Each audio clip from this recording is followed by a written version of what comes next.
within their service dates and service done on the equipment. Thank you. Thank you. Anybody else? Thank you, guys. I'll talk. I'm Rebecca Goddard. My address is 2339A New Hope Road in Hendersonville. And, Fill there, Yeah. out please. Thank you. Hard multitasking. I can't do it. I start writing what I'm talking, and okay, so I just was looking at the agenda online earlier, and I noticed that the GNRC is on that, and I personally don't think that organization has a place in Sumner County. Metro is Metro, Davidson is Davidson. Let them keep that Californication that they have going there and build a wall around Sumner. We don't want that. Many of us in Sumner County moved from the insanity of overdevelopment, Davidson, California. We don't need it here. It's not wanted here. We don't need it here. No one wants Highway 25 to be a highway with Irvine Spectrum shopping center there. No one wants high density housing. No one wants public transportation in Sumner County. There are people that benefit from it financially, but the citizens moved here because they didn't want any of the things that were failures. And Nashville is a failure. I mean, it's gross. I don't go there because I left them. I left a home of 55 years that I owned outright in California with an ocean view and 75-degree temperatures, 330 days a year, to come here to be away from the insanity that big developmental corporation mixed in with the government and everyone getting their pockets lined. We don't want that in Sumner County. I don't know why anyone thinks that we do, and the people that do think that we do clearly aren't here. So, thank you. thank you. We have a motion to approve the minutes. Motion to approve the minutes. Second. All, Mr. Chairman, yes, sir. you might want to take a look at those minutes, because it looks like through there, you were making some motions, but yet you weren't listed as being one of the members present. That blocked me out. This is stuff here, doesn't have my name on it. Get that added. Yeah, I can Okay. help you.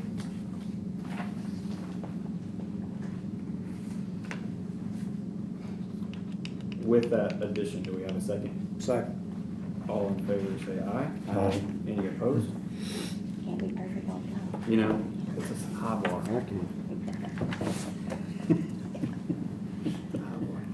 I have no report. So, Mr. Mayor, do you have anything? Yeah, we just have a presentation from Mr. Skipper to answer some questions with suspension of the rules. Everybody okay with suspending the rules? Yes. All in favor, say aye. Aye. Any opposed? You sure? Skippers, you say that? That's it. Yeah, come on up. Thank you. Sorry, Mayor, I've got more paper, more trees. Love paper. Still trees. Well, and I feel like I've already been introduced, so thank you. I'm glad it's actually, I appreciate the comments before our conversation, a good opportunity to explain who we are, where we work, who we benefit across Middle Tennessee, and any questions that you have about likely the annual dues that we provide each February for local governments to incorporate to the budgeting process. But Mr. Chair, Mr. Mayor, any particular place you'd like me to start? Just on attending out the At the material. beginning. It's always sage advice, isn't it? These are slippery.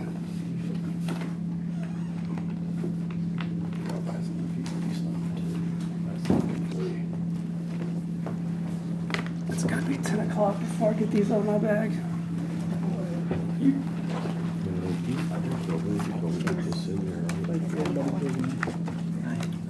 There you go. Did you not get one?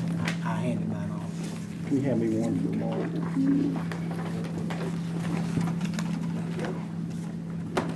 that around too.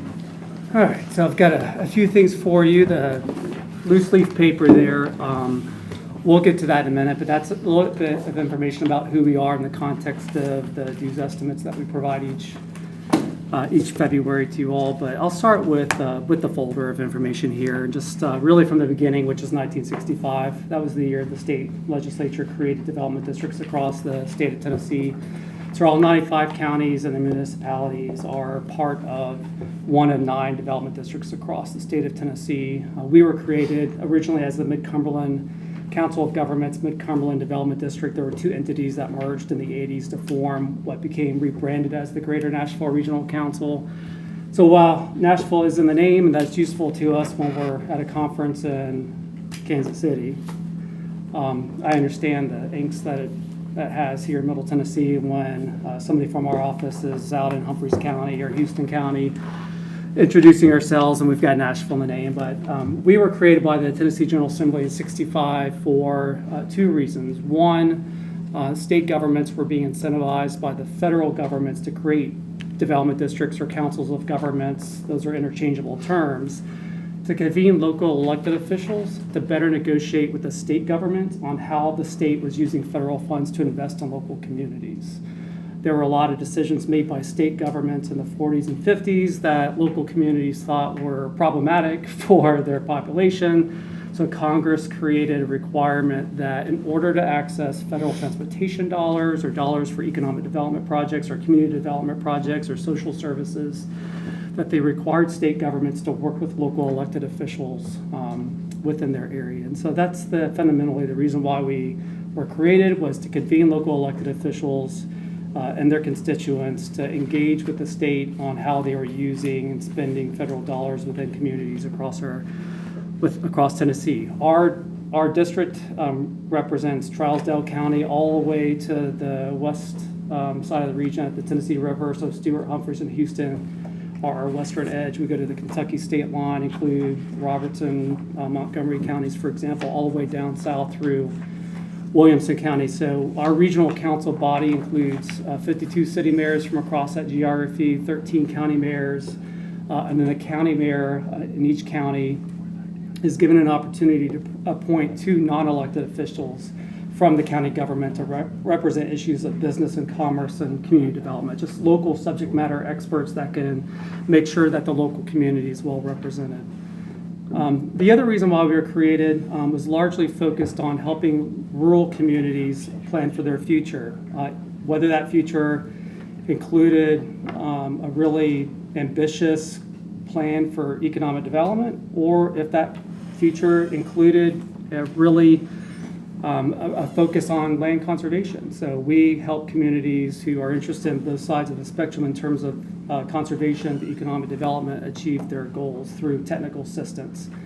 Many small towns and rural counties, and even some fast-growing counties, don't have the in-house staff to do all the work necessary to do grant applications, to manage grant projects, to do local planning, to pursue funding for their capital improvement projects that are important to the residents, to solve issues of solid waste, housing, environmental quality, water quality, for example, air quality, things that are important to constituents. We end up being an extension of local government staff to help solve some of those problems. And we do so across our regional context so that we can get you collaborating with your counterparts across the region. So those are the 2 reasons we were established by the legislature. One is to convene local elected officials to participate in the process of deciding how federal funds were spent in their communities. Then 2, as an extension of local government staff to provide additional capacity in the form of technical assistance to help you with your community development planning projects.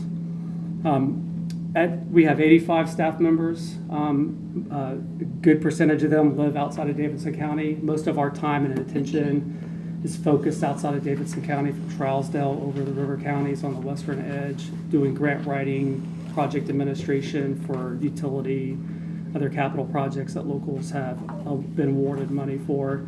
We're on-call staff planners to communities across Middle Tennessee when they don't have they might have a planning commission or a board of zoning appeal, but they don't have their own staff a contract with us to provide staffing services. That's a role that we've played since the state dissolved the local planning office that used to be an ECD. And then at the regional level, we convene folks across Middle Tennessee to keep everybody, including state agency, in compliance with federal regulations that require that collaboration as a string attached that comes out of Congress. And so we convene mayors and TDOT and transit agencies and constituents to decide our transportation future. Our transportation policy board must approve every single dollar that is allocated to the state and spent in our region before it can happen. That's a check to make sure that the state DOT is spending money in a way that is consistent with your vision. We convene folks on a regular basis to figure out what we're going to do about landfills after Middle Point closes down in Murfreesboro. Like it or not, that is a regional issue because many of our counties send their garbage to Middle Point, and once that landfill closes, there'll be a domino effect on the other landfills that we use across Middle Tennessee. So we're the organization that helps do the research, do the planning, convene the policymakers to facilitate the cooperative decision-making that's required to solve some of these big problems that are just outside of the grasp of an individual jurisdiction to address.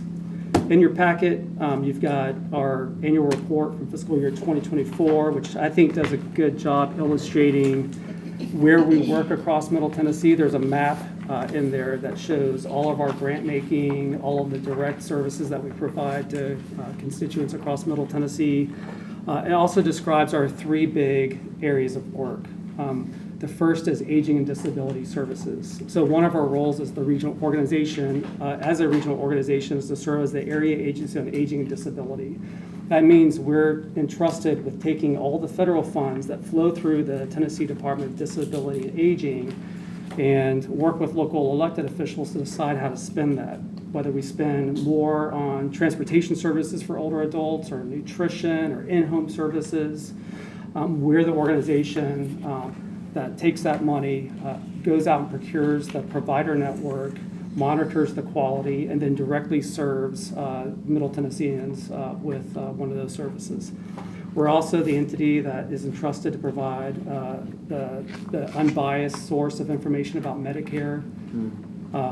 So if you're nearing retirement and don't know where to turn other than the companies that are advertising during daytime TV, we're the place that you can go to understand what your options are, including prescription drug plan comparisons. And on an annual basis, we save Middle Tennesseans thousands and thousands of dollars, sometimes per household, on prescription drug plans by just getting them aligned to the right one. So aging and disability services constitutes the largest share of our budget and the largest share of our staffing. About 40 social workers within our organization that work directly with Middle Tennesseans, getting them enrolled into programs and services that help them stay in their home as long as possible without having to go to assisted living, and then working with the providers to provide services. A lot of our money flows through the Mid-Cumberland HRA, the Human Resource Agency. We fund them to do like Meals on Wheels, for example, or the rural paratransit services. That is money that we're getting from the federal or state government and then awarding it, subcontracting it to like the Mid-Cumberland HRA to provide those services.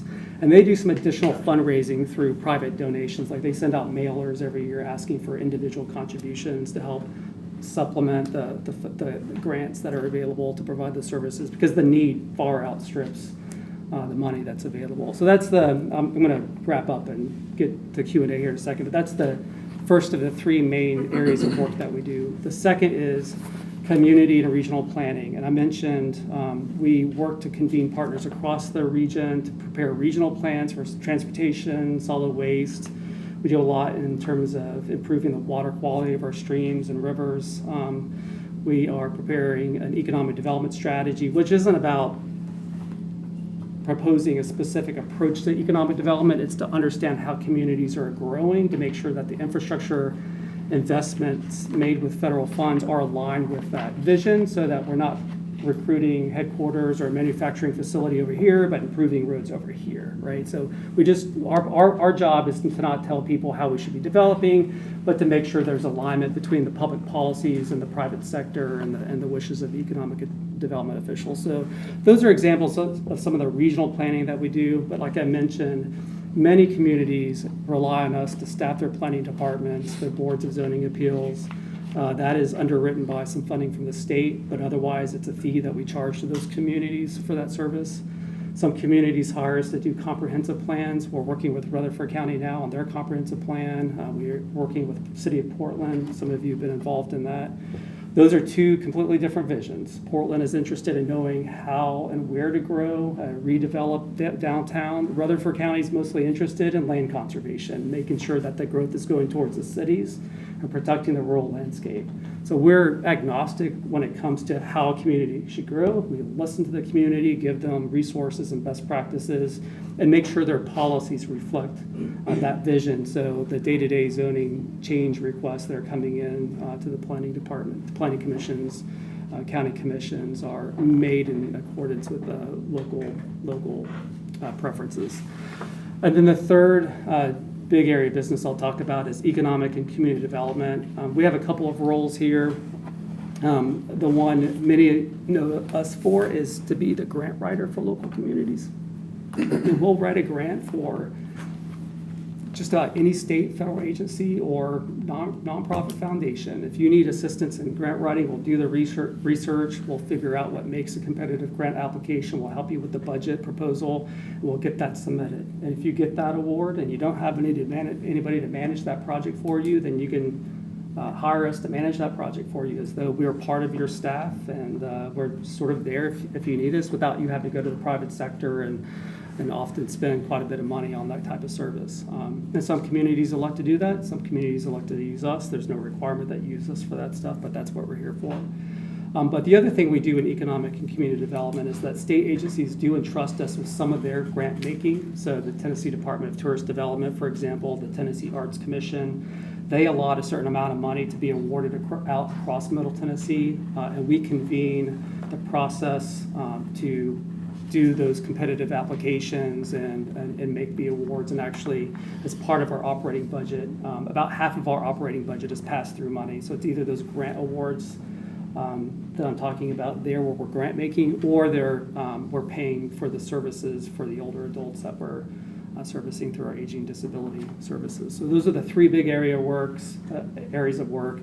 Our history and the material and the packet that will help explain a little bit more about what we do, but more importantly, how to get in touch with us and the right person if there's any assistance from the organization.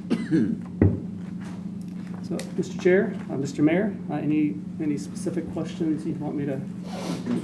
I guess I ought to go ahead and confess that you probably are here as a result of me, but. Well, thank you. Thank you. First of all, well, I don't know, you might hold that. Well, that's okay. But, first of all, the name Greater Nashville Regional Council, I said that day, I was born and raised in Nashville, and I will never ever go back. Don't want to go back to Nashville, but I don't want to be drawn into a well. It appears to me, and you tell me how I'm wrong, that Nashville is the center of all of this, and we sort of coalesce around that, and it's how can we benefit Nashville? How can we have better transportation to get people in and out of Nashville from Sumner or whatever? In other words, I'll just be quite frank with you. I'm not for a lot of development or uncontrolled growth. Am I seeing this incorrectly? Well, I mean, I'm not going to speak to your perspective on the growth issues or Nashville itself. I think from our agency's perspective, we're agnostic to the path that Nashville's chosen for itself. And a lot of this is just market forces and market factors beyond the control of government. Government's trying to keep up with land use policies and zoning and infrastructure. All the things that need to be provided by government are in Middle Tennessee and Tennessee and the nation are kind of falling behind all the development that's happening. So most of our communities, and I'd say including pockets of Davidson County, have more of the sentiment like we need to do a better job managing growth and directing growth into the areas that can support it. As an organization, we know that conservation of open space, farmland, the natural resources, the natural beauty that attracts people in Middle Tennessee, once that's gone, right? But a property can be developed many times over the course of a century. It can be developed, it can be redeveloped, and so it's really important to us. We get a good balance. And it's not for us to tell local community how to develop.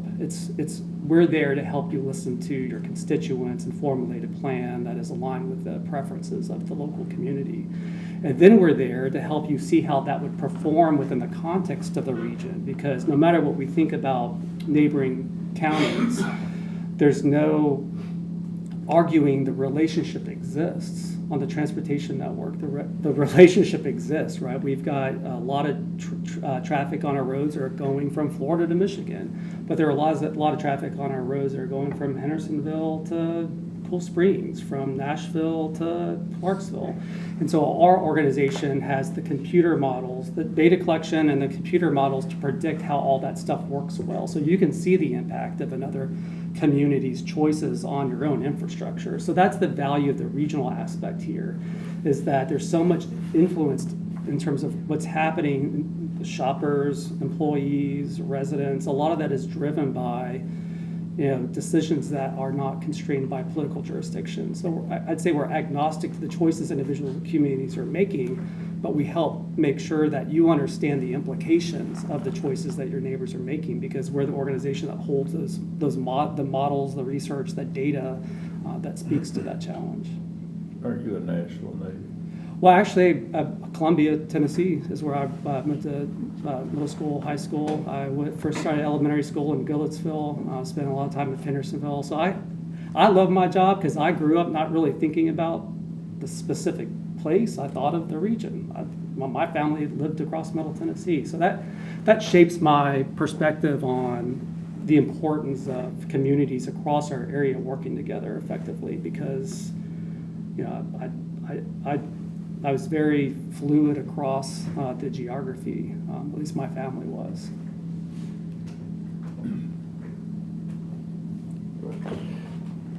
I really appreciate you coming and bringing this stuff and explaining. A couple of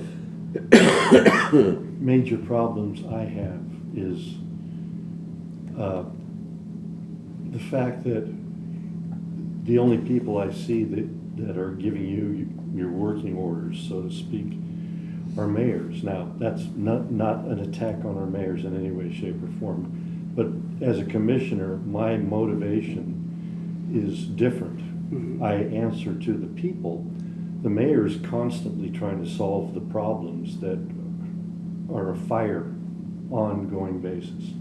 And so what I find that organizations like you or Forward Sumner, for instance, the emphasis is on, well, let's build more roads, let's take care of these immediate problems rather than the forward planning. And as a builder in the past and as a planner, I realize that the balance of the relationships between agriculture, residential, commercial, and industrial, i.e. jobs, is very precarious and very fragile. And it was in a meeting a couple of years ago with the then president of Forward Sumner, who turned me on to some information that I had not known, that Sumner County sent 50,000 citizens outside the county every day to go to work. That's 1/4 of our population. It seems to me that the most important thing we could do is keep our people within our county. Where I come from, we referred to everything outside the big city as a bedroom community. and creating a situation where you have these satellite cities or counties outside the big city of Nashville, we, by very definition, become basically the feeder for the work that goes on there. And it's really important that a county stands on its own economic feet, because you probably know that a residential house, as far as its return for the property taxes it pays, I think pretty much the national statistic, and I think it's fairly consistent with what's going on in Tennessee. Every dollar we pay as a property tax, we use $1.23 or $1.25 or somewhere. So residential is a loser. We need more commercial, we need more industrial, we need more jobs here. But I don't see that organizations like yours are helping us in any way, shape, or form. And I don't know that it's your job to do so. But we need help keeping our people in the county, living here, spending, I mean, we don't need people commuting an hour and a half in each direction on 386 Yeah. to get to Cool Springs or something, when we could have businesses here, homegrown or brought in, that would provide jobs for those people. And so I don't know if it's just responding to the immediate needs of a mayor, which are totally legitimate. We've got gridlock on 31E in Gallatin. We got to do something about it. We need 3 lanes in each direction on Broadway, not 2. I mean, those are short-term solutions for a long-term problem, and a long-term problem is planning as best you can for the county to grow in a balanced form. We've got a lot of things against us. The state will not allow us to charge impact fees on housing. That would help us sculpt the way our county is formatted.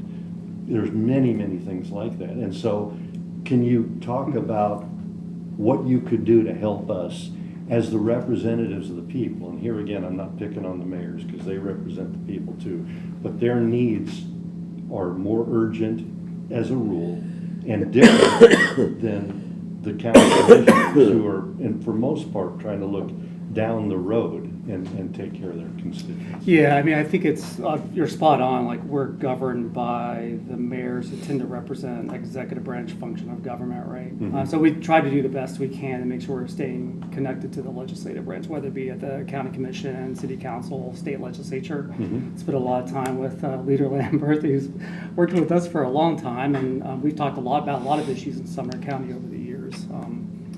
So I think, impact fees, that's another good example where part of what we do is try to convene local elected officials to go tell that story at the legislature in a little bit different way than the County Mayors Association or TML would do, because they are representing sort of the business of the county government, the business of the city government, and we're representing in a complementary way, not in a competitive way, more of just how the issues impacting our region. But most of our day-to-day work, despite being the regional council being made up primarily of mayors, city mayors and county mayors, county executives, most of our work is working directly with local government staff across the region on things like you're talking about, site development, getting sites ready for jobs, attracting reinvestment into a Main Street program on a community that used to be thriving back in the 40s, 50s. That's where we spend most of our efforts on a day-to-day basis. Most of our products, the high-profile products, are like the regional transportation plan. But I'd say like adding a couple of lanes to a roadway, we can debate the merits of that, but that was probably something that was decided 20 years ago. We've been sitting around waiting on the money to do it. Mm-hmm. So our long-range plans, I think sometimes they shortchange the future. Not necessarily because we don't understand the perspective of the local constituency or the legislative branch. It's because they have projects that were ideated so many years ago, and we just don't have the resources to get them implemented. Mm-hmm. We try as staff, though. We run, and I know the mayor knows this personally, but I mean, we spend so much time in the future doing scenario planning. What happens if you grow this way versus that way? How does it change your liabilities as a government to provide infrastructure? What is the best place to grow based on local preferences, or where you have farmland that you want to preserve, or where you have impaired streams? And so I think from the staff perspective, we are very much in tune with the perspective that you share. Even though we are governed by the mayors across the region. And many of those mayors did come from their local legislative body. So they too have that perspective, even though they have the pressure of the day-to-day management of the local government. Well, all that to say, and this is a little pushback to you, is if a quarter of our population is working outside the county, and you've been around since 1965, something's not working. Well, but we don't, like, somebody chooses, right? They choose to move here to get a job somewhere. They want to live in Sumner County instead. It's our job if somebody wants to work in the county that they live, we want to create those opportunities with you. And it's an unfortunate, you don't like that number, but it's not an uncommon number across the country. In our region, 1 in 3 Middle Tennesseans live in a different county than they work. It's not unique to Sumner County. A lot of people in Davidson County don't live in Davidson County. They are commuting to Cool Springs, Franklin, Murfreesboro, Clarksville. There are probably folks, I can give you the numbers of folks that commute from Davidson County to Sumner County to work. But in the end, it's how do we make sure that somebody is not having to live in a county different than they work, or that they're having to work in a different county than they live. They might, but people might choose that, especially with 2 working adults in the household. Typically, one is going to be close to work and the other one's not. So that's just the daily struggles of trying to find a house that you can afford next to 2 jobs. That I know we're never going to get it 100%, because I also know that we have 25,000 people coming here from other places to go to work. Or at least that's what I was told when I had that meeting. But the fact of the matter is we appear not to have enough well-paying jobs in the county, and so that's one of the things that I would encourage you to look at. And that in workforce development, making sure companies are seeing your talent and that your talent is trained for the jobs that want to locate here. That's kind of what we're doing behind the scenes. And when it comes to like the transportation plan that we have, it does surprise people to know that Nashville, even though it's 40% of the MPO is the geography for the transportation planning. It's not all 13 counties, but Sumner is part of that. They're 40% of that population, but they typically get about 25% of the money. So a lot of investments are going to support economic development objectives in the neighboring counties over the last few decades. Is what the metrics are, but we don't have the kind of. What was that stat? About 40% of the population, but typically about 25% of the money. And I can give you fresh numbers, but last time we. But what was? For the transportation grants that flow through our transportation policy board, when you compare, we always compare. We don't make decisions based on these metrics. We base our recommendations as. Where's roadway safety issues, where's traffic congestion, where are economic development objectives, where's their local vision for the project. But we always see how it shakes out. We compare spending to population, we compare spending to vehicle miles traveled on the roadways, just to look to see how the spending is aligned to the observable metrics that we all see in front of us. So then what was the stat again? 40% of what? Well, the key takeaway is that Davidson County received, if you define equity as being your share of the population, they are historically well under that. As their percentage of the funding is much less than their percentage of the population, much less than their percentage of the traffic congestion, much less than their percentage of the traffic fatalities. And that's not by design. That's just, the process is agnostic to. We're not trying to get any one community money. We're trying to get communities money to achieve certain things that they're after. well, but that's also a function of the population, and Nashville has been pushed out to these bedroom communities. A lot of people do move out for once they have school-age kids to neighboring For the counties. same reason Mr. Hyde wouldn't want to move back to Nashville. Yeah, I think this is a problem that if we could solve that, the wear and tear on our roads, the Yeah. road rage, there would be so many things that would be radically different if people could live 5 to 10 minutes away from Oh, that I agree. rather than I an agree, hour and a yeah. half.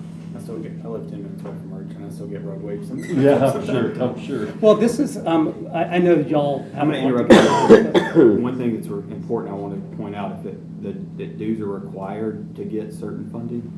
Yeah, so your dues primarily go to provide required match to state and federal grants. Okay. Some of those grants are keeping you eligible for the really big time money that comes out of Congress for infrastructure investments. Sure. Without the NPO process, there's no eligibility for that money.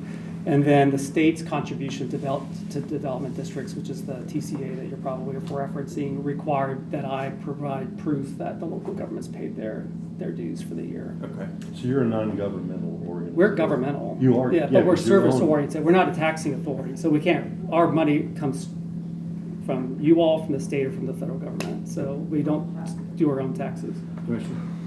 David, what was our portion that we got from them last year because of our membership?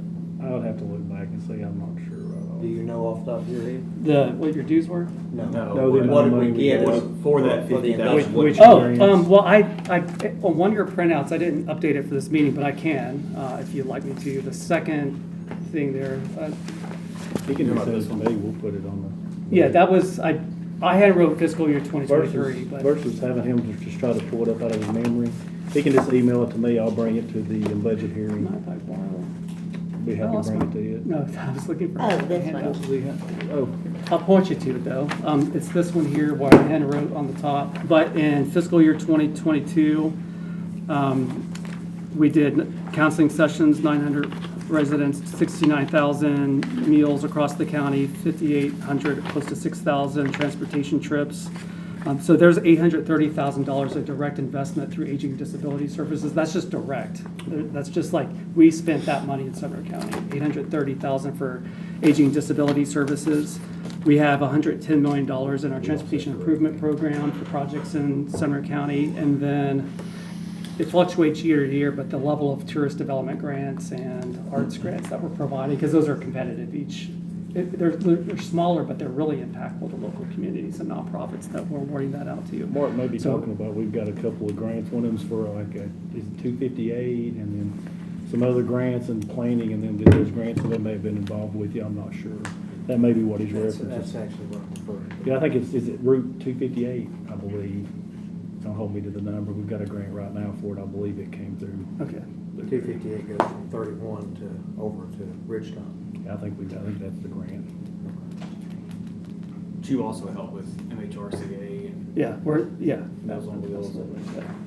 so when they I say we're believe they're getting involved in that. grants, some of that's coming from. Almost all of their federal funding is coming through us. It's good to know. But they are fundraising. They do a Meals on really, Wheels? yeah, they do a really good job getting non-governmental money into the mix. And they do a great job doing the service. Sure. It's a great product. Any other questions for Mr. Skipper? Thank you so much for coming. I appreciate Well, it. thank you. Anytime, and I'd love to find a way to get anybody who's interested more plugged into the policy. Well, we've got your number here, I think I'll have more questions. I'll leave those for you. Who gave me that? I'll leave that. All right. Well, I don't envy Not you. Let me give it over for the rest of the minutes. budget Can you meeting. hand It's that to always us a for fun the time of year. Can you hand that to us for the minutes? Well, thank you for coming. It was my email you were responding Okay. to, and I wish Wow, I you- could have been more descriptive in what they wanted. I just didn't know. It's okay. It's okay. We're here. Take care. Take Thank care. you. Mr. Mayor, you have anything to report? All right, Mr. Long, you're up. The first item is setting up the dates for the second hearing. If you look on page 27 and 28 versus, just reprinting stuff again, that's actually part of those earlier slides. The two items you really need to address right now, and I think Mr. Becker and Mr. Coates already working on the first one, is the hearing with the school department. But the other two main items right now that need to be handled is the second hearing with the county departments and your long-term planning. since the schools are gonna be, as far as I understand, this coming Monday, you may wanna wait sometime early in July to do your second hearings with the departments. The reason being is, if the school's budget's not accepted this coming Monday, then you gotta give them at least 10 days, 10 business days for them to come up with another presentation. So it may be the easiest logistically for you to wait that 10 days out early in July.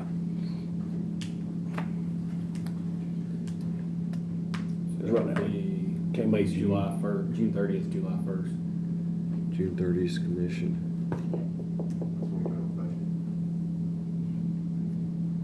Is that when we vote on budget? Yeah, that's why we moved it out. Yeah, but there's not enough time to do publication, your second hearings now, so you're gonna be into July. Because you've gotta have the Matt second. shared none of this problem with me when he said that he wasn't gonna be here. Well, it was on the slides from last month, so here's what we got left. You need to have your second hearings with, your department, your long-term planning. Now, those are gonna take quite a bit of time, probably review revenue if you want to, Matt mentioned that. And then the other thing is you're gonna need to, if you don't approve the school's budget Monday, or the budget committee doesn't, then you're gonna need to allow them for a second hearing, and it needs to be at least 10 business days. But as from we the talked date. about, they're within $5 of what we already told, That's what I did. seen in So it. I would err on not going worst case. I would err on, we're probably Right. gonna So- go through, because it's what we told them. It's not fair to say, hey, we'll give you Right. this much money and come back and say, never mind, that's not enough. Right, I'm saying just to wait out to see what you guys probably do. But if we're working on a time clock and getting it into June 30th, You're not gonna be able to make June 30 because you've got to actually publish the budget 10 calendar days before, after the 10 business days, after the hearing with these departments, you're gonna have to prepare the budget, you're gonna have to have at least 10 calendar days. And the 10 calendar days, the paper only takes on Thursday, Tuesday for the following Thursday, so it's gonna make it, right now, you're not gonna make the June 30 date. so help me understand, we could not do next Tuesday or Wednesday because why?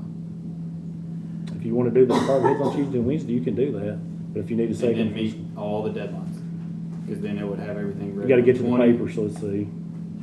We'd have to have everything approved, and the problem being, we're gonna have to have it back to the paper on Tuesday for the following Thursday, which is closer to 10 days. See, the newspaper has a timeline No, I'm to saying, it. that's right, so if we do it Tuesday, Wednesday, Mhm. gets us to the paper on Thursday, and that publishes on the 20th, which would be 10 calendar days before the Thursday. They don't publish on the 20th. They only publish on the Thursday, and I believe it's a Thursday, you gotta have it there Tuesday. You gotta have it there Tuesday by noon to publish only on Thursday. Okay. So that's what's limiting, it's not you guys' lack of capability. The paper only publishes on certain days, so you'll have to have it there completely finished Tuesday by noon to make it Thursday. Tuesday, But the previous one, that if you get it there that Tuesday by noon, then they can do it the following Thursday. okay. That's the newspaper. That's why I'm saying Dylan was correct if it wasn't for that particular rule. So that's why I'm saying probably right now you're most prudent, and I'm gonna be the 23rd through the 7th gone. Does that also exclude holidays? Because you've got Juneteenth in there too. 10 business days for the school, but it's 10 calendar days for the publication, so. And you've already had more than 10 days for your departments between the first and second one. So if the schools pass on the 9th, then really you can have your meeting anytime. It's still gonna push into July though, early. Other than the week of the 23rd, but I'm not gonna be here that week. That was the one I was vacation. Tried to avoid the 30th because you're approving the budget on the 30th. No, we're not. Well, that's why I scheduled it that way. Yeah. That's why I mentioned last month about the steps left and, It was a special. since you're looking at the 16th, you could, that's the 19th there, that's not marked. But Juneteenth's a holiday for the building. And I think a lot of it is because the church don't usually want to do Wednesday. So it probably puts you down to the 17th or the 20th. So I'm saying, do you guys want to do a whole day meeting too because of long-term planning? I can't be here on the 20th. It may make July 1st. I mean, we have opioid meetings on Wednesday, so it's not completely out of the question. I could do the 1st.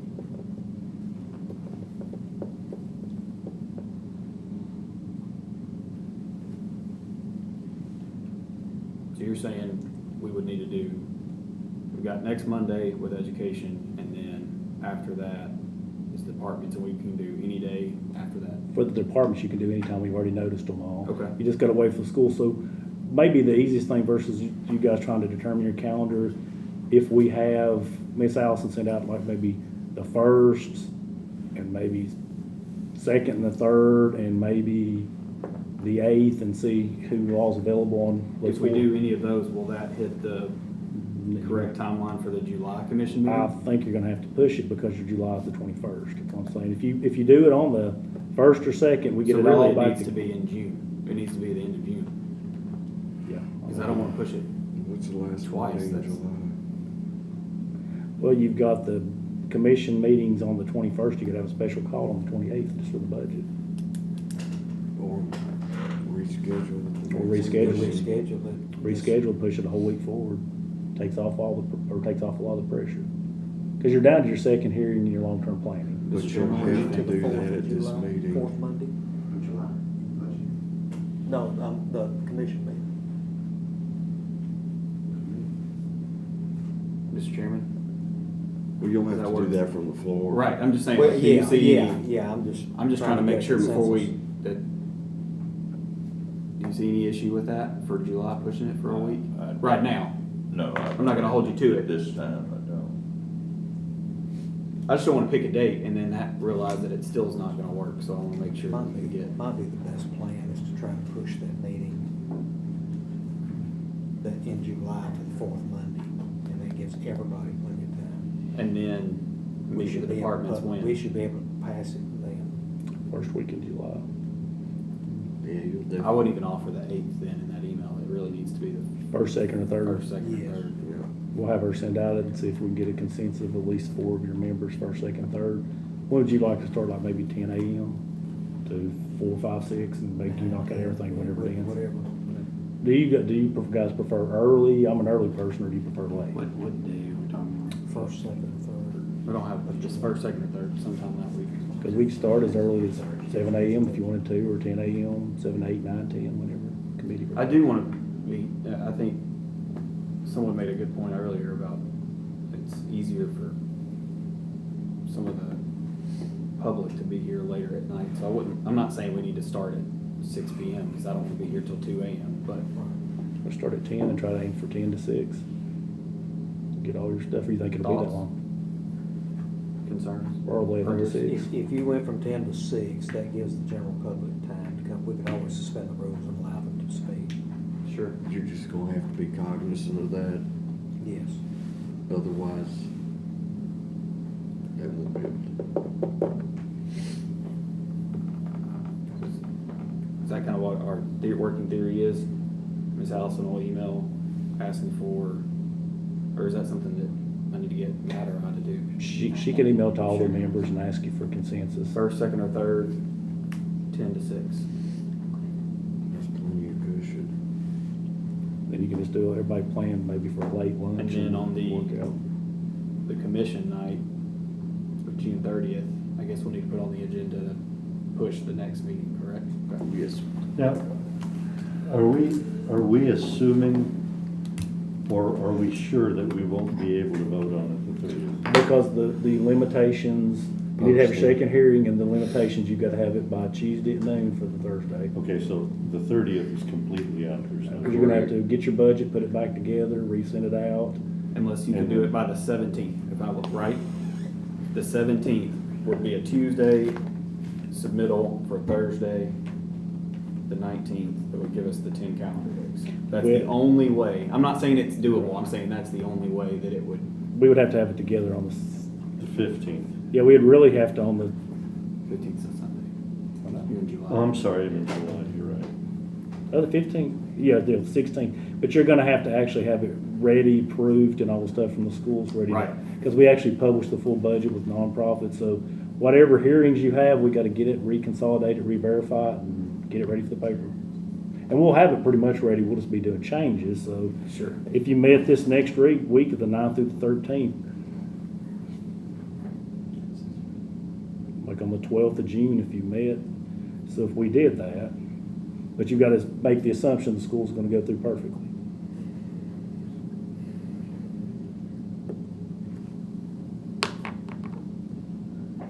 Jerry, could we do the schools this week? You'd need to get that posted tomorrow. Or is To posting do that it too? Friday. Got it. Okay.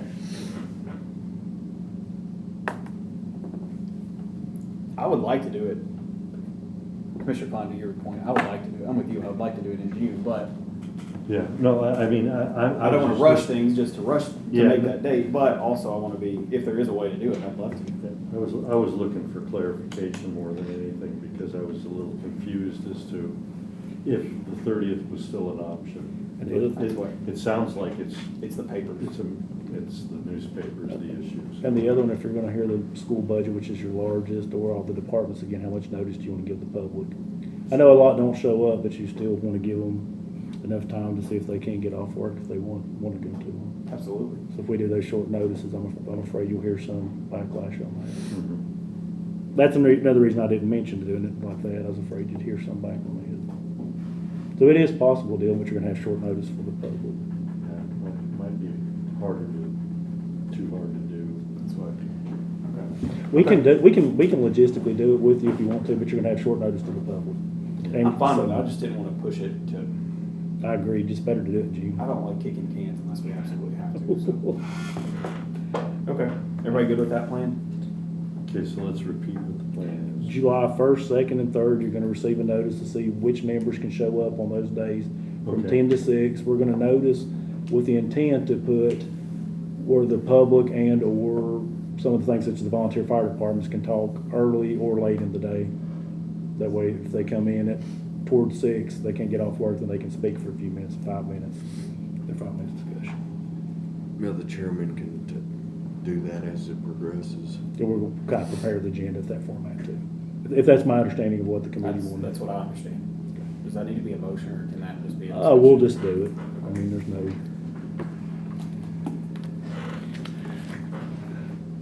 If everybody's good, I'm good. Item 2, Mr. Show said he wanted to look at your revenues for the budget. So in the past, when we do them just on the sheets, it's a little more difficult. So I'm gonna put them up here on the PowerPoint so that they see it. All the PowerPoints should be on your table, and they're numbered if you want to take notes, follow along, or keep it for later. The first 3 tables are going to show a lot of details, and I don't really expect anybody to follow along because starting on the 4th slide, it's going to have a lot of stuff consolidated back up that you can follow along on. So the first is to get you the background. This is the revenues we're going to look at. We're not going to look at every single revenue because we would be here all night. These are your local revenues. These are what was budgeted for 2025 fiscal year. On the far left, we have the description for each one of your revenues, and we have them totaled out by local taxes, local optional taxes, and your license and permits. Each one of your funds, it shows the total: general fund, courthouse, jail, debt, capital, highway, schools, and total. It comes down, and you see the gray areas it will show on the far right, such as your total local taxes or your license and permits. This actually gives you a breakdown by fund. The next one's another table that shows pretty much the same thing, except it's actually the current estimates. What I mean, the first one was what we budgeted with your original budget back at the beginning of 25. This is what we're estimating you're actually going to receive. So for instance, if you follow down here, here's your descriptions again. You go to your current property taxes, and we would follow across. We're expecting the school, the general fund to receive about 45.9 million, schools about 77.7, and the county about 154. If you compare it to the other, you can see it's about 152. We go to the next table, and it's the same pretty much table again, except it just shows your variances. And on the next one, we're going to bring all these together. So you go down here, and here's your descriptions. Here's your amount by funds, and here's your total. Here's the most important thing on your whole slide right here. 7.7, this means how much excess revenue you got in local taxes. And 479, this is how much extra you got in your license and permits. If we go on down, here is your summary of variances. This is the same table again. It gives you a description of each time of your revenue, your local taxes, your local optional, your license.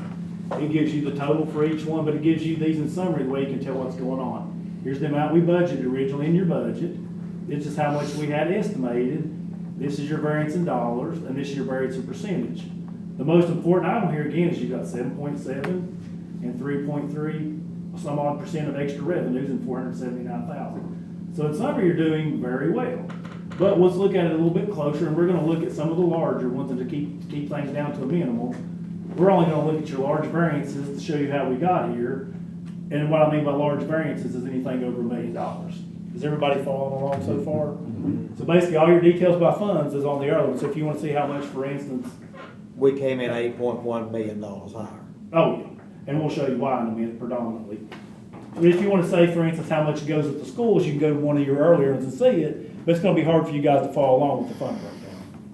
So let's go back forward. So let's look at your property taxes and we can kind of go through. That one's got a $1.7 million variance. This is the little table I created for you to follow. This is a description of all the pieces that goes into your revenue projections. This is what we budgeted, same as your earlier table. This is what we estimated we're gonna receive conservatively, and this is the variance. To kind of bring this down a little more digestible, I'm gonna break it into a few pieces and look at these first. This is back when we set the budget. That was from the summary assessment, which is the assessment of all the real and personal property in the county, where we multiplied it out and came up with your property tax.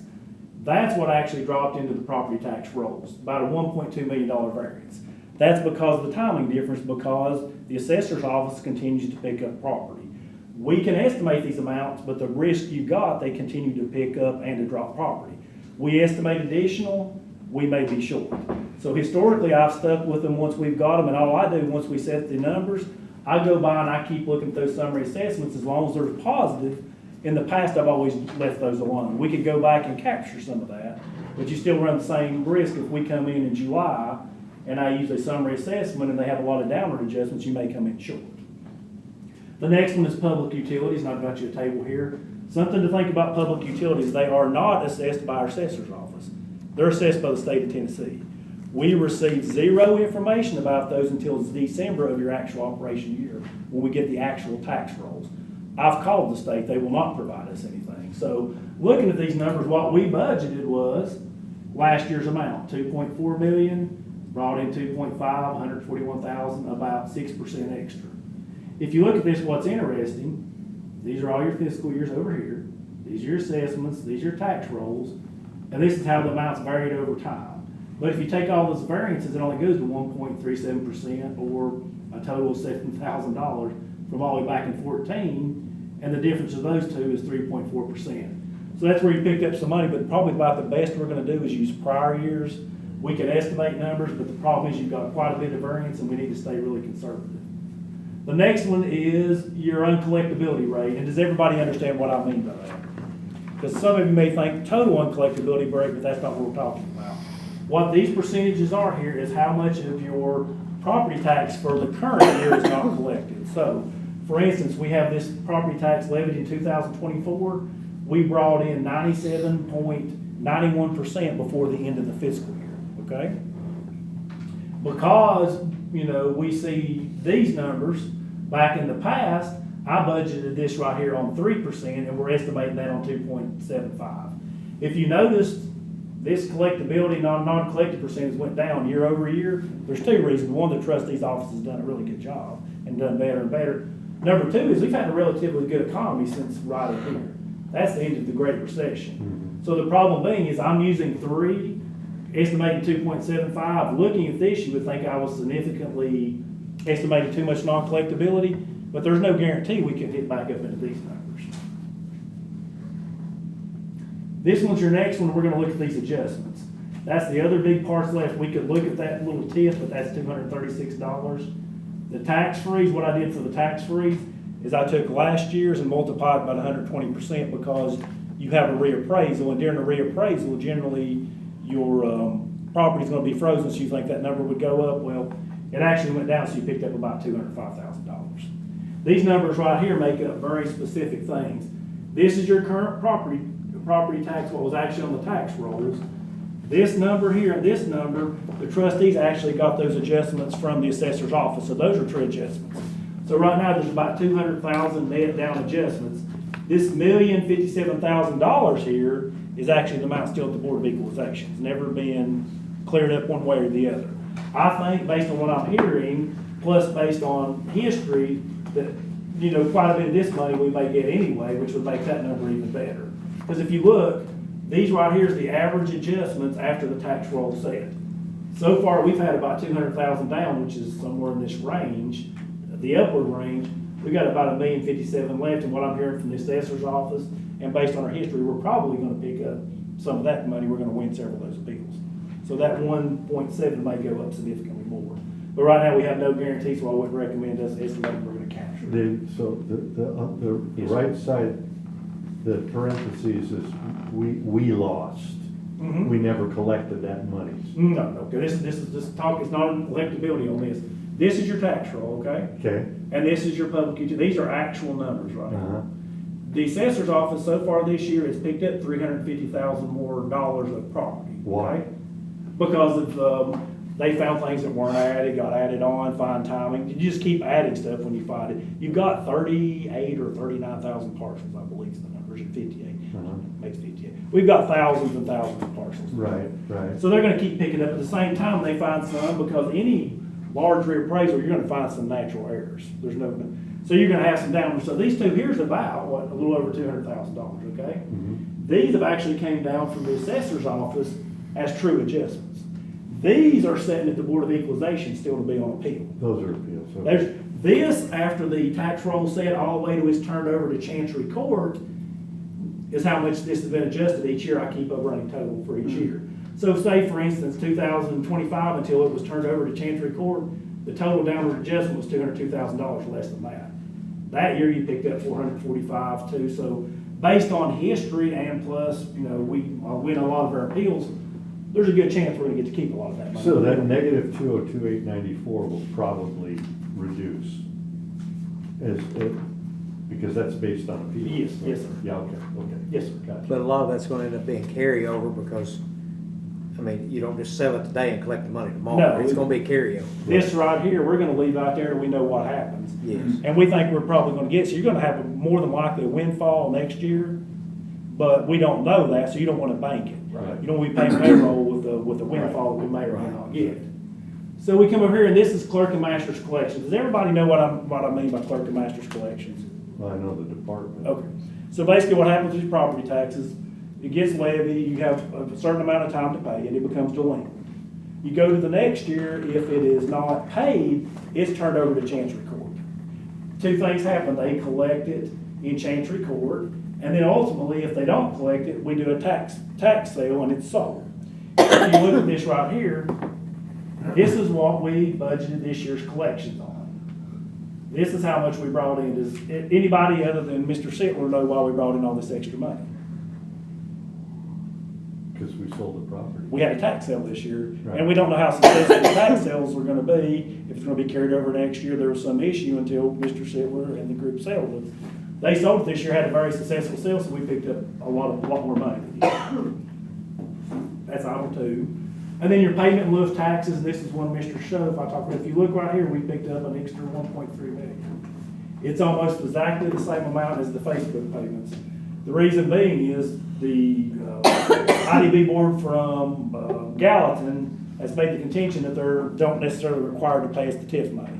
We're not saying we agree with that in any form or fashion, but I did not budget that until that's settled. So your extra $1.3 million here has not been budgeted this year or next year.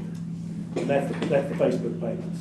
So they're making a payment in lieu of taxes because the property is owned by the industrial. That's how they do it So who determines what their payment is? That's figured in the beginning? with the industrial development board. And so that goes into the tax? That's what the IDB board for Gallatin's been saying is they're not required to pay the payment in lieu of taxes to the county. They can do anything they want to with it, is what they kind of continue. And that's when Mr. Shove said that would be, he'd be happy to Sue. Yeah, if that would be. This year they did turn it over and it was materially within the breakdown of the taxes, as far as I can tell. But I did not budget those because they were saying that last year and I did not have enough data. This coming year, I don't have enough data, and they've been saying that until that's settled. I don't think it's prudent to budget that amount until it's settled. So Now, that's something you may want to discuss at the next budget hearings. that 787.5, we just received that, right? Which one are you talking The, about? under Yes. schools? Yes. Is that 787.5? I heard like last week that we finally got that. Is that? Well, it was a little earlier than last week, but yeah, that's the Facebook payments right here. That amount and that amount's the total paid for Facebook. It's a little over that $1.3 million excess we got there. And that was a total since they started doing business? Yes, sir, that's my understanding. Okay, so they caught up. That's my understanding. Okay, okay. And then sales tax is the last item we're gonna discuss. We picked up about $1.9 million or 3.78%. And this is what we're looking at sales tax. If you look at your sales tax, the gray bars, you know, this is the amount, this is your year. The large gray bar is the amount that's now given to the school department, or it has to be used for education. It's the second half of the unincorporated, and it's the second half of the cities. This is the first half of the unincorporated, the amount that's in capital. If you look at the trend, we're significantly below the trend line what we're budgeting.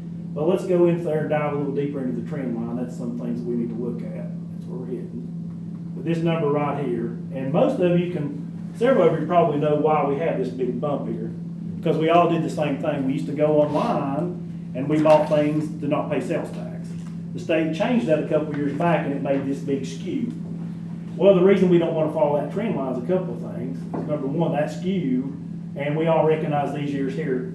2008, 2009 was our last major recession, and then we had a small one somewhat in this county in 2001. Mm-hmm. You can see that one around the country. Another thing you may want to look, we've had these very almost consistent 6 and 7 5s. If you look there, 4.3, and this year we're estimating 3.2, 3, 4, 5. So we are seeing a lot of downward pressure right now, and we're going to go to the next slide, and I can show you where we're really seeing it the most. Well, a couple slides back. This kind of gives you an idea of what happened for the last recession. This table shows you the collections by month. This is that first half unincorporated. That's the unincorporated and the cities, and this is the total. This is how much, like for instance, December 2008, that's what percent it was of 2007, the year before. All these red marks were during the recession. We were collecting 94, 95% of the year before. This is what we've looked at over the last 3 years. You notice how nice and consistent? And it's that way between those two marks, but we're seeing these. We are starting to see some numbers that drop sporadically below last year, which tells us we're facing some pressures, and we did see one last year. Any idea why, David? Why we're seeing that? Because the inflation and the economy, and most of the predictions are the economy's going to slow next year. We've already started, as far as I can tell, we've already started slowing, but our economy, for a better word, has been booking it. If you look at those 6, 7% we've been booking it, our economy's starting to slow down. That's why I said we need to budget 2% or maybe less next year. And right now we got about 2 in there. If you look at this is the two things that caught my attention. This is your biggest season, and there's a time lag for us getting it, so that's Christmas. These gaps, David, if you look between these color lines, and they're right in order, are the amount of growth between years during Christmas of how much extra spending. If you look, the green is this year, blue is last year. We had a nice little gap until Christmas, and then that number closed in. My theory is, and it's probably a pretty sound one, is because of inflation, people didn't have a big Christmas this year. They spent money, so their spending alone has been skewed. People spend, you know, like we all try to do. You get into Christmas, you're like, I don't want to build debt, and you cut back on things you didn't have to have. That's my theory. And it probably holds pretty sound. You come back in here because this right here would be after Christmas, and if you look at this, we actually get below last year and came back up. And this is what we've estimated for the rest of the year. This is your actual collections, and these are the exact same amount as last year. Looking at that, looking back up here, we're probably going to receive that much or more, but there's no guarantee. We had 1 month below. But I think it's a good estimate for the rest of our year. Does anybody have any questions? Thank you, sir. Good job. That's pretty spot on, by the way. I mean, within $2 million was Yeah, our revenues were good, budget but versus estimate. it looks like a whole lot of money, but we come pretty good on the revenue. It was all her idea, so I'm gonna perfect. That's why she left off my name from last Yeah. month. She was getting all those spot on. Busy doing that, yeah. Mr. Chairman, does anybody have any questions on that? Good.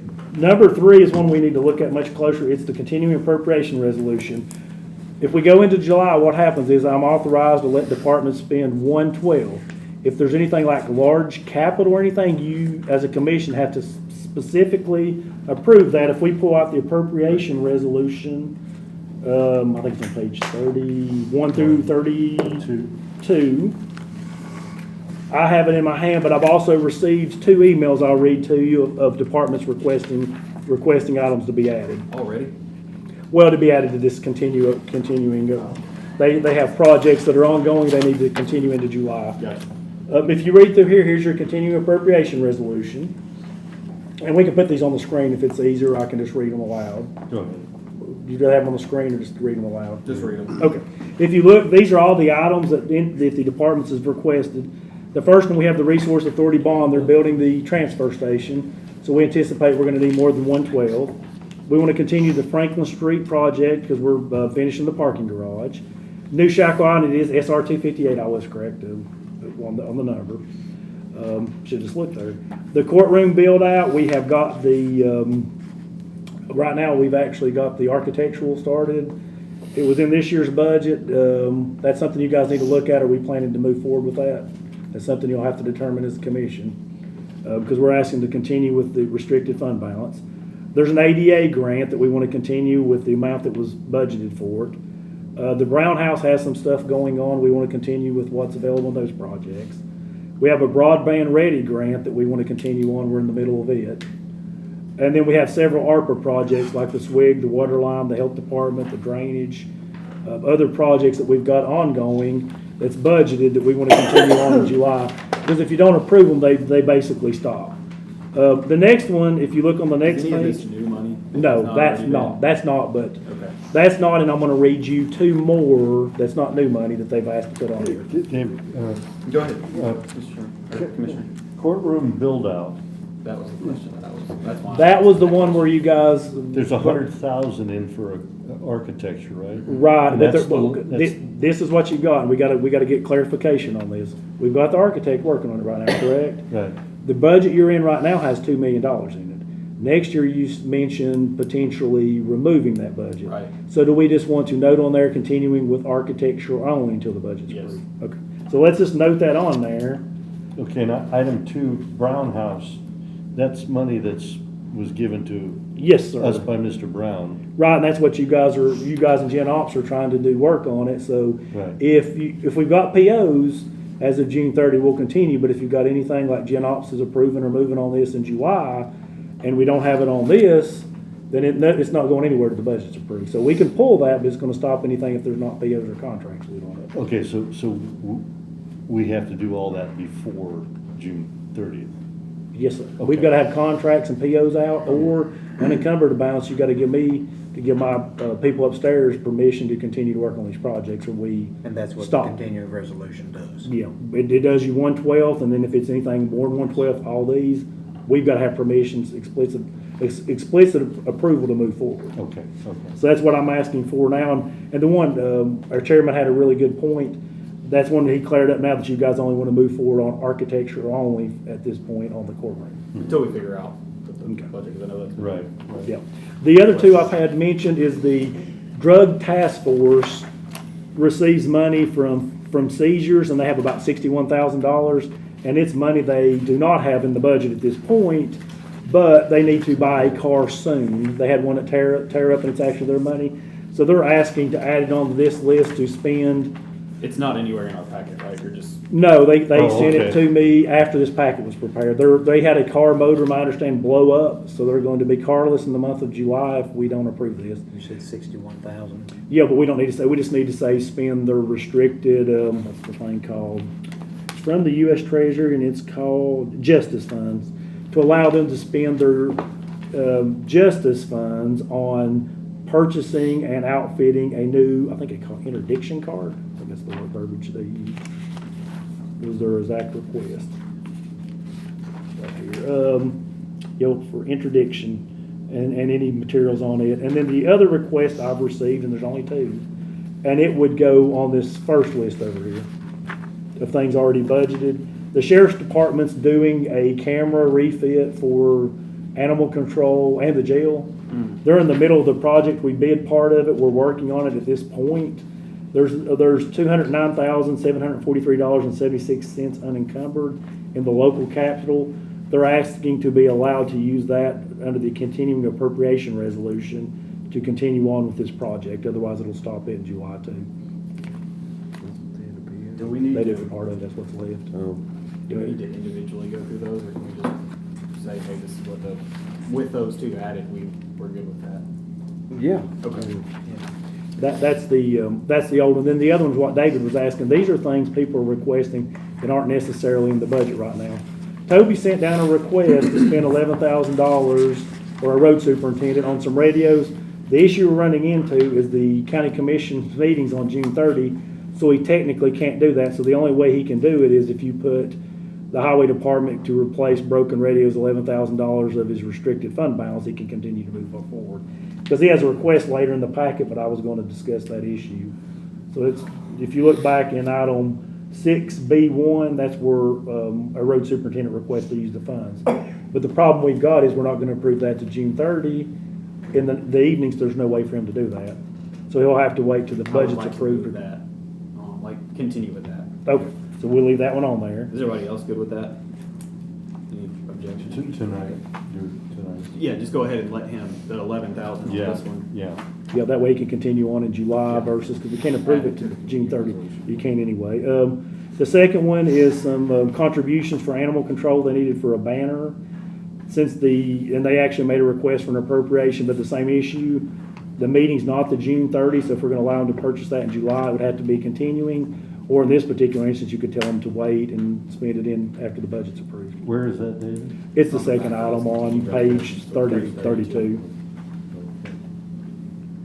All of these pretty much the same thing. Pretty much. EMA's got EMA's a little different. His is repair of a vehicle. He definitely. But it's insurance recovery. It's for insurance recovery. We don't have time to spend it. And the other one's all the opioid projects that's been approved and that are ongoing, and we're gonna have to stop if we don't. Any objection if we add all these to the COA? There's only one recommendation I'd make, if I may. Yes, sir. That highway department one that's also on here, I would just, as part of your motion, have some verbiage that pending passage by commission. I'm sure it will, there won't be a problem, That's but, and then I can rope all these into one.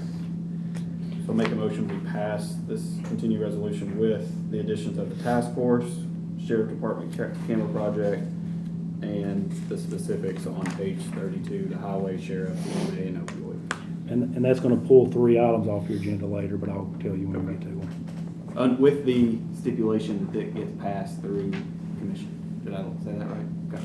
Also move. Second. All in favor, say aye.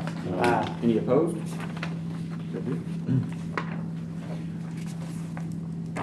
The next item is just a thing telling that the financial statement memos will be available to the county commission, and it just needs to be forwarded on for docketing with the county commission.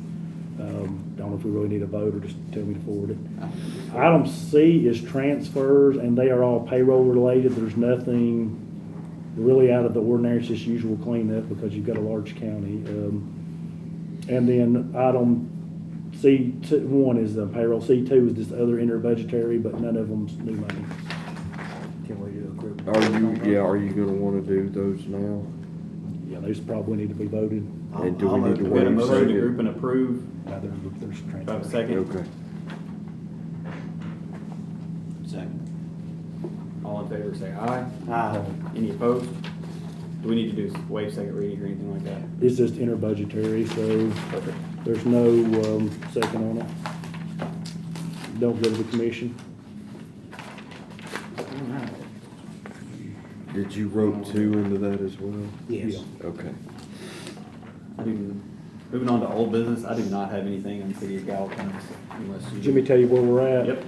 If you look on page 75, I had one of our project managers to actually send an email.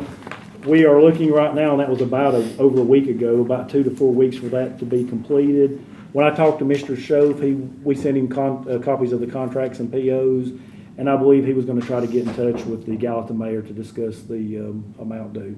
Perfect. Sounds like it's moving along. Yeah, it's almost done.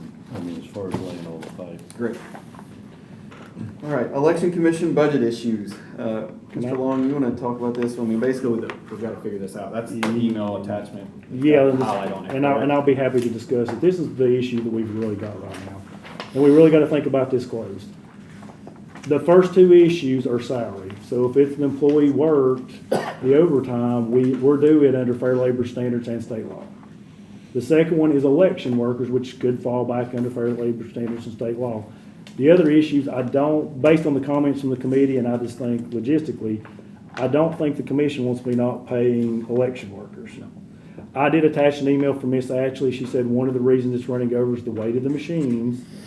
And she also did make a comment on one of the emails attached for basically Mr. Long needs to handle this. So I think she's put forward that she wants me in some form to try to handle this. The way I'm looking at it, and then the other $6,000 was actually on a P card for moving the election machine. So when we get the payments, they're already paid. My thing is, I think right now the most prudent action would be is to actually adjust, since it's involving election workers and payroll, is to send it forward to adjust the budget, and if the county commission or the budget committee considers it inappropriate, to forward it on over to legislative to deal with overrunning the You budget. can't not pay. I don't think I really have a choice. There's dozens and dozens of election workers, it's hard to get. They've physically been there, so the amount's due to them. The employees, as far as we know, we've got timesheets, were physically there. I'm not making any kind of accusation or even hint that they didn't work. So at this point, these items are due, and the other was a P card charge for moving the machines. Right now, we do not think there's enough money in her total budget. There is a request later for $10,000 of the insurance in the 225 with other insurance. So we think she's at least $22,000 over her budget. I guess that's my understanding of what's going on is, I'm with Commissioner Harrison, we've got to pay them, and there's no way around that, but What what, paid them. how is it okay, and what process is in place when you have a department head that says, I don't care what budget you pass? You send it to legislative to see if you want to litigate. That's where you're really at from violating the budget law. That's the question, is if they don't have justification, that's where you're at. I mean, am I looking at it wrong? That'd be. That's it. There's I a guess budget that's what law. my confusion is it a failure to properly budget on her end, or that department's end? That it was set wrong? Because I don't remember cutting that. No, that's the one where we put in here the comparison of where it started out as lower amount and got increased. Miss Ashley's was actually slightly less than the budget, but it's went more than both. She's saying that the new machines, because of the weight, and a lot of people that do your elections are elderly, and Absolutely. she's saying she don't want one elderly individual, and I can kind of see that, carrying these machines, so she wants two people carrying them. It's costing a lot of extra. That's what she told me on her email, and I'm not the management of the department, I'm not involved in the management end, so I can't confirm or deny that. But that's what Miss Which is Ashley's why I told me. wanted to be here to ask that question. But that was on the email she sent to me that I did put in your packet tonight. And then the other thing from Miss Ashley, she did say that basically, in not so many words, and you can read the email, that she wanted me to handle it. I read that. So I think at this point, She's gonna come back for another hearing, right? on the regular budget, yes. So probably Did just she- need to make is a she- motion to go ahead and approve this and address these other issues during the budget hearing, would be my thing. Do you think she'll show up? I think she's can't imagine requested that she today. won't. Yeah, she requested Okay. one. I'm gonna make a motion to go ahead and approve this so we can get a motion on the floor for proper discussion. Okay, what are we approving? Or what are you? The what's $92,599. Okay, so that's the total dollar. Just this, yes. Okay. And I have a question, because I need to recap. For months, we've been refusing to increase her budget because she had money in her budget to pay for the labor. We don't think there's enough in total now. And we don't think, so we think now we're 92,000. No, I think right now I think she's about 32 short, and there's a $10,000 adjustment over requesting the insurance, because you guys usually cover insurance. So about 22. But at the same time, this is just our rough estimate, and I'm not the management of the department. If I was some kind of administrator over the department too, in some functions, I could tell you, I'm not involved in her management. So my thing is, I can tell by looking at her request involves $52,000 for election workers, and it involves $22,000 for overtime. Her overtime's over by 6, but I don't know all of her comp balances. She may have a bunch of comp that needs to go out. I can't tell you. And I also understand you say you've already paid them. We've already paid the election workers, because the comment was in here several times during the budget committee, go ahead, make sure we do not fail to make payroll, we'll deal with it afterwards. That So I went ahead and was- do that was number one. So I was really in a couple of things. I've heard that in the other issue, do I potentially violate other federal and state laws, or do I violate the budget one at this point? It looks like this is the less of the two, because if I don't pay election workers, it's really going, I just feel it's really gonna blow up. Okay, so what comprises the 92,599.20? Where is? She's got $52,000 for election workers, Okay. 22,780 for Overtime. overtime. She's got part-time of 9, and Where is that showing? Yeah. That detail? I'm sorry, Mr. Becker, it's on page 77. This is Miss Ashley's request. Okay. No, it's not in the email. No, sir. This is her request she sent back to April that was denied. Looking at it, I'm not sure about her part-time request or any of them. I wish Miss Ashley was here tonight to discuss it a little more. How do you have that, much overtime? I guess it was What during are the you election. doing in that office for that amount of overtime? I think most of that was accumulated during the presidential election through comp time, is my understanding, but that would be a question for Miss Ashley. And you may want to request Miss Ashley to come to the commission and talk about this. I mean, Mr. Chairman? Yes, sir. The box below, 327-2025, overtime election workers and PT lines under projected due to unanticipated situation required additional staffing, 2 assassination attempts. What? Who is? Mr. Long may be able to, I questioned that last time. I have no idea about her description. That's the description she sent us. I don't know what that had to do with. Anything. I guess she was just saying there was a larger than average presidential election. They need more security because She was talking about the 2 attempts on Trump. that's my assumption. There was one, but I don't know. Well, this says here, with an unauthorized individual entering an early voting site. Oh, 2 assassinations, that's gotta be Trump, because there was one where he got shot and then one that was on the where they coffin. tried to get and go, yeah. right. So It's mainly, the voters. now I'm just speculating, I have no idea, but I'm guessing that she probably hired additional staffing due to situations that may have happened elsewhere. She was That she was wanting to provide additional security. I don't know. So would that have I'm been just sheriffs speculating. or local police? We're in the I think these are dark. good Depend on the questions to just ask jurisdiction. in the budget Honestly, I hearing. don't know. I don't know if it's But security. the key is, we've already paid them, so we gotta appropriate. And you're in June. And Mr. Hyde? I think I agree with Mark. We have no option on some of this, but I am to a point on this in the future to go to the mat with this. We cannot allow a department in county government to be totally out of control like this department.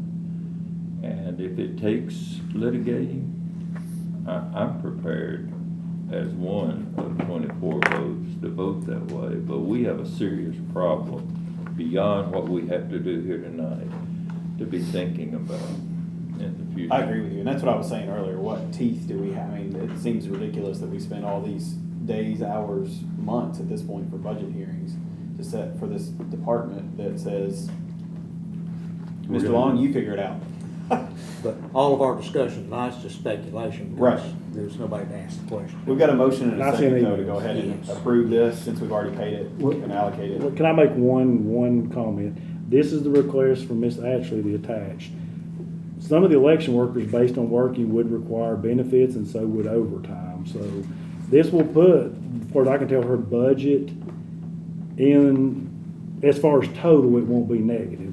But the question is, I cannot adjust salary line items without your approval. So if you guys approve it on the 30th, I would actually have authorization to work with Miss Ashley to line up those line items. We know they're not correct, but we need to line them up with her. Or she's put You think you're gonna 52,000. need additional money? No. Do it.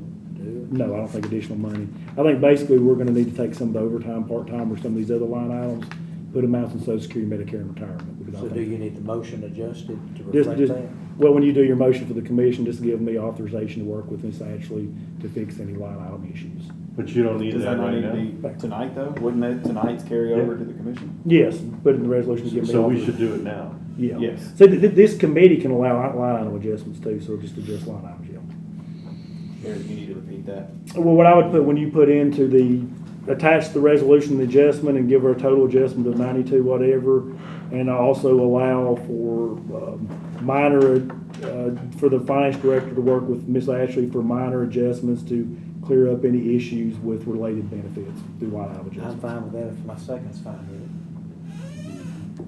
Got a motion and a second. All in favor, say aye. Aye. Any opposed? Motion carries. Request from Financial Management Committee to appropriate $60,000 from the general fund for the finance director search. This is the second reading. Can I say a few things about it?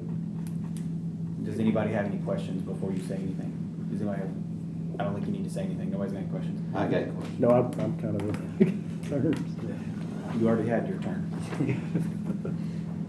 Well, Yes, sir, Mr. Becker. Well, I mean, I guess, is there a motion to approve, I guess? So moved. I'll make a motion. There may not be a second, but Is there a we second? can't discuss it if we don't have a motion. I'll second it for the discussion. So, what, I was gonna ask Mr. Long what he was about to say. A couple of concerns. One, if we're gonna do it, I say we need to move it to county commission. And number two, there's a statute for professional services. I think it's a stretch calling it professional service. So if we move forward, I attached a proposal here. I think it would need an RFQ. It's actually only $30,000, so we would need to bid it. And then the third thing is the commission and committee needs to determine or be really clear, because you put it in the county commission, I can do an RFQ. Who's gonna be doing the work and the selection, make sure we're doing it correctly, if it makes sense. I'm trying to stay out of the middle of any of the other disagreements on any of the stuff. So what I'm saying is, I think the budgeting of it should be over in the county commission, and I'm happy to work with the RFQ, but we need to be clear what we're doing, who's gonna be doing all the selection, and all that, if that makes sense. You did. Oh, Mr. Klein. I'd like to know from Mr. Long if he had any problem with the DEI section of the proposal. That is if you want it, but we don't necessarily. My thing is you choose the best candidate That's what I would say. blindly. I mean, 9 times out of 10, after I've seen your resume, I know who the best candidates are. If there's not something to change my mind, you've got the job. So there's no me telling any of that stuff because I have no idea. Right. And the only reason I changed my mind if I don't understand something on your resume, or I think there's some underlying issue with you that you've got some problem you couldn't do the work. Mr. Becker? Mr. Long, did you just say it's gonna be 30,000, not 60,000? This first quote here says 29 plus advertising. You probably want a little more advertising. But I think we need to RFQ it for something similar. But at the same time, we need to make sure who's clear on, that we're moving forward in this direction, if that makes sense. I don't want to weigh in on any of the other It disagreements. said not to exceed 29.5 roughly. But we know there's been some disagreements or back and forth on selection, so I didn't want to get involved in the middle of that, if that makes sense. That's what I'm trying to say. Mr. But Harrison? didn't, Oh, sorry, I didn't realize you weren't done. like, You keep tacking on. Wasn't this, He gets done and then he adds another like, one. wasn't this money in our upcoming budget? Like, That was there was some money for Chronos. There was originally some money to do like job descriptions and do a salary survey, and it was pulled back out. But no, this one wasn't discussion, this is when he wanted to go. But my thought is you may want to discuss it further, do an RFQ, put it in next year's budget, but first, make sure you have everything lined up before we move forward on it. and what's the timing of your projected timing of your retirement? Sometime between 1st of November and June. 1st of November and June. The way the contract's written, I could give you a notice as early as August, but I have to give you a notice, and Already given us notice. I'll be out by June. And so there's like a 90-day notice? Or 60. 60 days, okay. Yeah, after a certain date. All right, that's all. For now. I just have one comment to make. As I was looking at this proposal, the DEI also did stick out to me, but also every one of these positions in here that have been filled, none of them are in the state of Tennessee. None of them, They're national. which to me is kind of interesting. But So- they're in Texas, I think, based. I guess everything's bigger in Texas, but, But I'll say, it may be your thought to write an RFQ to get the things out of this you want. Because it had some really good stuff in there, but Is there's this some the only stuff you don't. bid we've gotten? That's the only one that quoted back. I sent out to a couple of them, and this one responded. Oh, you've already done the RFQ? No, we haven't done an RFQ. We just said, Oh, I hey, was show gonna us what say, you got. but, okay, if we've still gotta do the RFQ, that just added more layers to this, so it's my recommendation that y'all move on this as quick as possible. I agree. But you don't need a budget this year. It needs to be in next year's budget because we can't RFQ it budget before June 30. And then the same thing, we're gonna need to figure out, once we do the RFQ, who's gonna select the RFQ, who's gonna work, I mean, and my thing is that probably all needs to be maybe sent back to financial management to discuss it. and just one more point, even if we went with a search firm, it would not preclude somebody if, and I don't know if there's anybody out there, but if somebody in this county was interested in the position, they could still be vetted for this position. Right, if they met the statutory qualifications. Okay. Mr. Mayor? Mr. Long, were you hired by a national search firm? No, I had, they put it into GGFOA, and then actually, I didn't really look at the advertisement, somebody reached out to me to discuss the wonderful things about Sumner County, and I can say honestly, it is a great county. Well, I mean, you guys are a great county, it's been, good to be here, I mean. You served us well as finance director, and it brings me to this point. Before we spend $30,000, $60,000, why don't we cast a net through the professional organizations and see if we find somebody in Middle Tennessee or in Tennessee or even outside of Tennessee? My understanding was we'd already done that, have we not? We have not done that yet. There's We had two. I thought that's what. There's a web, because I've been looking online to see what's out there. I just realized my hands. There's GFOA, they got a place you can advertise, and a couple of other ones. There's one called governmentjobs.com, and I looked at it, but I think it's honestly hooked into some kind of HR package. So I don't know we can use that one, but I'll get somebody to try to explore to see if we can post to somebody. We can go to some professional sites that you would belong to, those organizations. It just seems to me that we could cast that net first and not spend a long time on it, not a year, but cast that net, and then if that net doesn't catch anything, well then let's go with the search firm. I agree with the mayor. I'm pretty confident in David's ability to look at resumes and interview people. He's done a really good job in his department. So he'll know whether any local talent is gonna be good enough for, the complications of this county. So, I'd agree. I have one hesitancy, and I understand what the mayor's saying, I understand what you're saying, but I went through an experience, at one point at the Board of Education with, and, they handled the vast majority of the county's money. And we made a horrific mistake locally. And it just didn't fit. It was awful.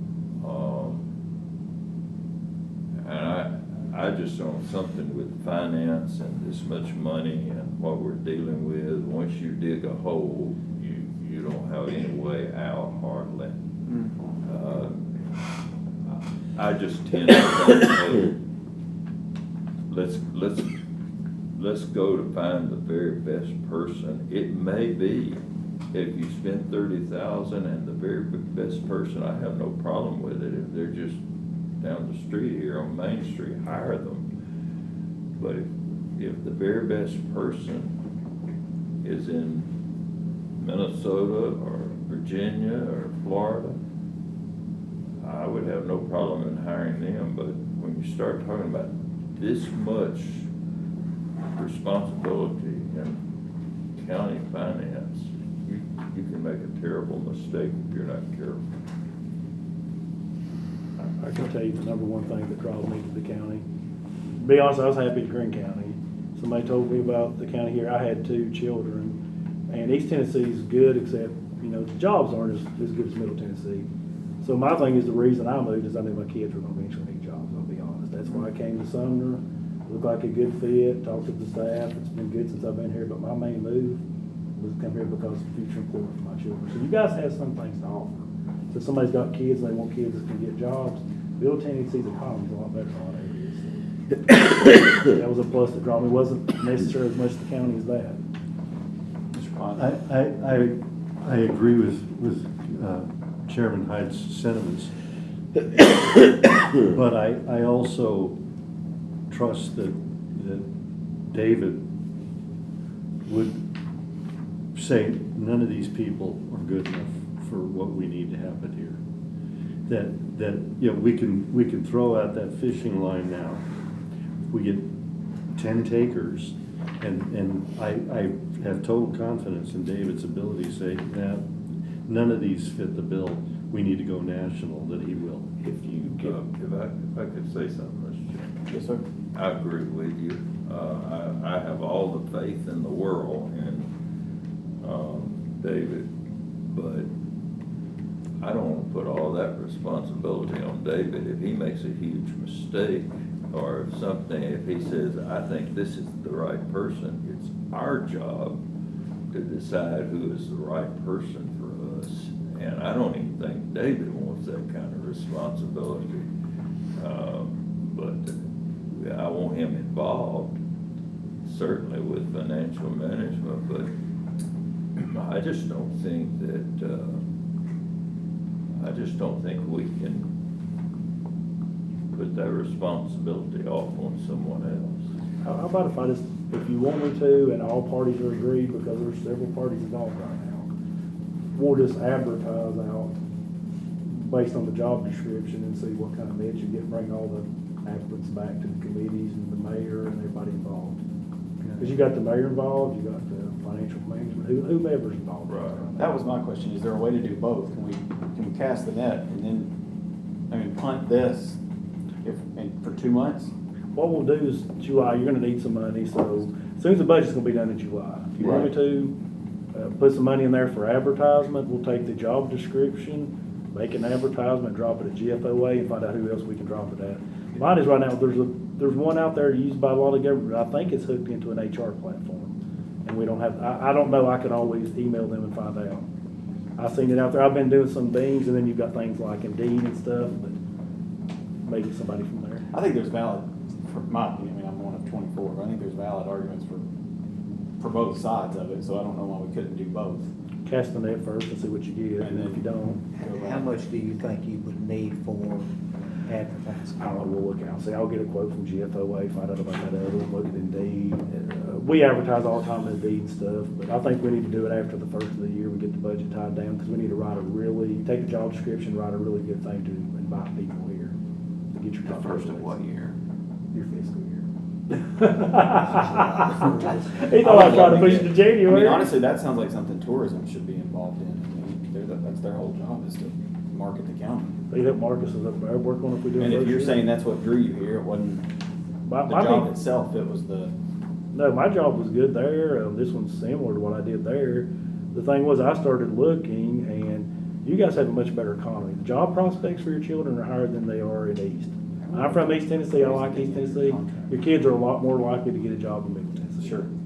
Than West or East. And you've always got to think about that. So how long should we defer this? I'd probably defer it until the budget's approved, and then, and I think probably, because you've got your day-to-day, maybe work with the mayor on it, as well as what we need to do. I'll move to defer it till the August budget meeting. Second. Motion and a second. All in favor say aye. Aye. Any opposed? Motion passes. Item D, funding for architect fees for GS1, General Sessions 1 Courtroom, 116 to 118. He's working with the judge on it to try to get stuff back to Gen Ops, is the gist of that. The only question I had. Okay, never mind. I thought this was the new courthouse, but this is the recovery court. Yes, sir, and they're trying to get some quotes for the stuff that the judge needs, and right now they're trying to work with the money you allotted them for the architect, and they're gonna try to get it as quickly as possible back to Gen Ops to get it back here in July or August, early as possible. Because the judge is ready to move when he can get it. Do I have a motion to Motion. approve? Second? Can I get in the queue? Just, Does anybody else have a second? No, go ahead. okay, what's going on there is we don't have an accurate as-built plan of the jail area. So,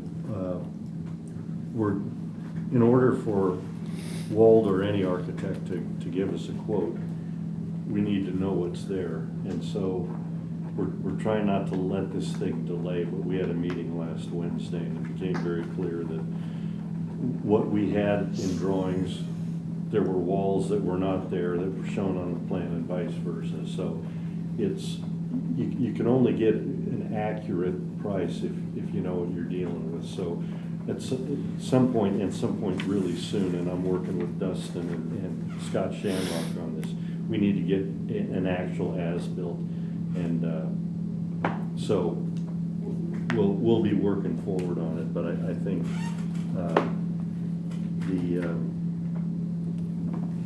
what were we asking for there? I think Wald came back with a much higher estimate because of that, and they're trying to drill through it right now with me. They came back with a higher estimate, we're not sure if it's right, so that's what David said, it needs some time to explore that and get it back to Gen Ops.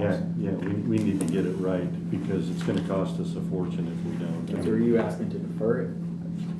It'll go back to Gen Ops Yeah, first. let's defer it back to, is it Refer? Refer it back to Jen. What I would do, let me say, if it was me, and you can do whatever you want to, I would leave it under old business, because if it goes to Gen Ops, after Gen Ops is coming right back here for Okay. more appropriations. Okay. So right now, you leave it under old business, till Gen Ops gets done with, and you won't have to report back in. Jerry, you good with that?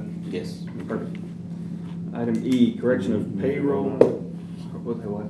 Do we need to vote on that, or can we just leave it hanging out? No, we're just leaving You it. leave If it. you don't vote, it stays. That's what I thought. Correlation of payroll holdback issues. I make a motion to defer. Second. For a month. That's what Or John's just leave it there. Or you can just leave it there, yeah. Just leave it. All right, so I can just stay under old business. Yeah. Give time to look at it more. Moving on. Let them look at it more. Do we not want it in play? No, I can wait till later. Are we good? Yes, sir. Okay. Just want to make sure I'm not doing something wrong.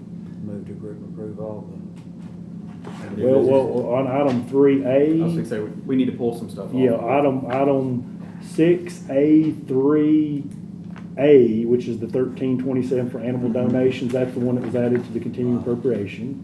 So it needs to be pulled, and then item, the EMA one. it says EMA, which is they got it in item 2, but it should actually be item 4, I'm sure they're gonna. But the EMA 3,663.26, that was added. And then item B under there completely needs to be removed, because it was also added for Toby. So we need to do 1, 2, and 3B, and C, and D.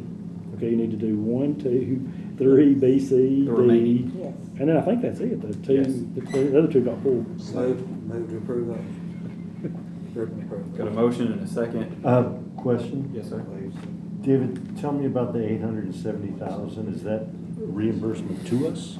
Yes, sir. Okay, so that's money in, not out. And then the 89's the payback. What happened was on it, we got reimbursed for stuff that got written off. They gave us the money last year. We didn't have to pay it, but it's in last year, so we need the money to refund it to the state. And we'll need to waive the second reading on these. On all those, yes, sir. I'll include that in my motion.